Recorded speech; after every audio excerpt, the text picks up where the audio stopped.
श्री कृष्ण जी ने गीता में वाणी को तप बताया है। उनके अनुसार मीठा बोलना, हितकारी बोलना, उस स्वाद वाली चीजों से जीव को तो बचा के ही रखना, इसलिए वाणी को तप कहा गया है। आइए इसे कहानी के तौर पे समझते हैं। एक चीनी संत बहुत ही बूढ़े हो गए थे। अब उनका मरने का वक्त आ गया था। तो उन्होंने अपने सारे शिष्यों को अपने कमरे में बुलाया और सभी शिष्यों से कहा कि जरा मेरे मुंह पे तो देखो कि मेरे दांत है कि सारे के सारे गिर गए। जब सभी शिष्यों ने उनके मुंह को देखा तो सभी शिष्यों ने कहा कि गुरुजी आपके सारे दांत गिर गए, एक भी दांत आपके मुंह पे नहीं है। तो गुरुजी ने कहा कि जरा मेरे जीव पे भी तो नजर डाल के देखो, वो है कि वो भी गिर गया है। तो सभी शिष्यों ने कहा कि ना ना गुरुजी, आपके जीव तो है, वो नहीं गिरा है। ये बात सुनते गुरुजी मन ही मन बड़बड़ाने लगे कि जीव पहले आया था फिर भी अभी तक है, दांत बाद में आया फिर भी पहले गिर गया है। ये कैसे संभव हो सकता है? नियम के अनुसार जो पहले आते हैं उन्हें पहले जाना पड़ता है और जो बाद में आते हैं उनको बाद में जाना पड़ता है, लेकिन ये तो उल्टा हो गया। ये कैसे संभव हो सकता है? क्या इस सवाल का जवाब आप लोगों के पास है?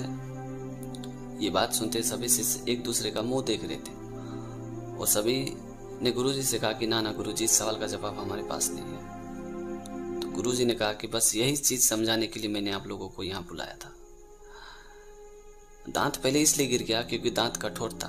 उसे अपनी कठोरता पे बहुत ही अभिमान था, बहुत ही घमंड था, और यही कठोरता उनकी समाप्ति का कारण बना। और जीव अभी तक इसलिए क्योंकि वो नर्म है। इसलिए जीवन में ज्यादा दिन तक जीना चाहते हो तो नर्म बन के रहो, कठोर बन के नहीं। क्योंकि आपको भी पता है कि अगर एक रुई के बोरी में बार बार हथौड़ा मारेंगे तो वो नहीं टूटेगा, लेकिन वही हथौड़ा अगर पत्थर पे मारेंगे तो पत्थर टूट जाएगा। सीधी सी बात है। रुई की बोरी इसलिए नहीं टूटी क्योंकि वो नर्म था, और पत्थर इसलिए टूट गया क्योंकि वो कठोर था। इसलिए जीवन में हमेशा नर्म बन के रहो, कठोर बन के नहीं। ये कहानी एक साधु की झोपड़ी में अचानक कुछ लोग हमला कर देते हैं, पत्थर बरसाते हैं, साधु को गालियां देते हैं और उसकी झोपड़ी को पूरी तरह से तोड़ फोड़ देते हैं। तो साधु ने उन लोगों से पूछा कि क्या बात है, मेरा क्या कसूर है जो तुम लोग मुझे मार रहे हो, मेरी झोपड़ी को तोड़ दिए हो। तो गांव के लोगों ने साधु से कहा कि इस लड़की का कहना है कि इसका जो बच्चा हुआ है उसका बाप तुम हो। ये बात सुनते साधु ने कहा कि हाँ, मैं ही इसका बाप हूँ, ये बच्चा मेरा है। ये बात सुनते गांव के लोगों ने साधु से कहा कि पाखंडी कहीं का, हम लोग तुम्हें क्या समझते थे और तुम क्या निकला। अब तुम इस गांव में एक पल भी नहीं ठहर सकते हो। और ये बोल के गांव वालों ने साधु को हमेशा के लिए गांव से जाने के लिए कह दिया। साधु जब उस छोटे से बच्चे को लेके वहां से जा रहा था तो वो बच्चा रोने लगा। साधु जी को पूरी तरह से समझ में आ चुका था कि ये बच्चा भूखा है, अब इसे दूध की जरूरत है। तो साधु ने उन घरों में मांगना शुरू किया कि थोड़ी सी दूध दे दो, बच्चा भूखा है। पर किसी ने साधु की बात नहीं सुनी।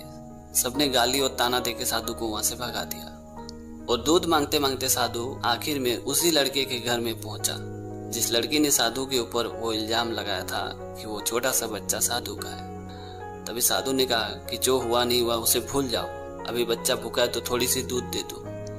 थोड़ी सी दूध लेके हमेशा के लिए मैं इस बच्चे को इस गांव से लेके चला जाऊंगा। ये बात सुनते उस लड़की के मन में माँ की ममता जाग उठी और उसने साधु से कहा कि ये बच्चा मुझे वापस दे दो। साधु ने कहा कि ना ना, ये बच्चा मेरा है तो ये मेरे ही पास रहेगा। दोनों में इतना आनाकानी होने लगी कि बहुत सारे लोग गांव के वहां इकट्ठा हो गए। तो सभी लोगों ने उस लड़की से पूछा कि क्या हुआ, तुम लोग वापस क्यों झगड़ रहे हो। तो उस लड़की ने कहा कि ये बच्चा साधु का नहीं है, मेरी होने वाले मंगेतर का है।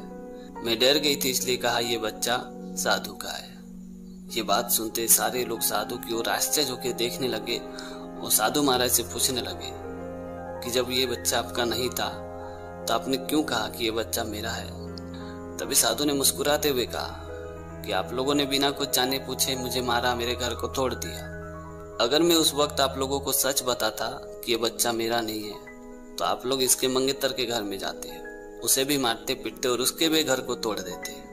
मैं ही नहीं चाहता था कि एक गलती की वजह से दो आदमी का नुकसान हो। ये बात सुनते सभी लोगों ने साधु महाराज को खूब खूब धन्यवाद दिया और कहा कि आप तो महान हो। तो दोस्तों, छोटी सी कहानी में ये सिखाती है कि किसी को इल्जाम लगाने से पहले 10 बार सोचे। क्या पता आप जिसे इल्जाम लगाना चाहते वो आपके भले की चिंता करता हो।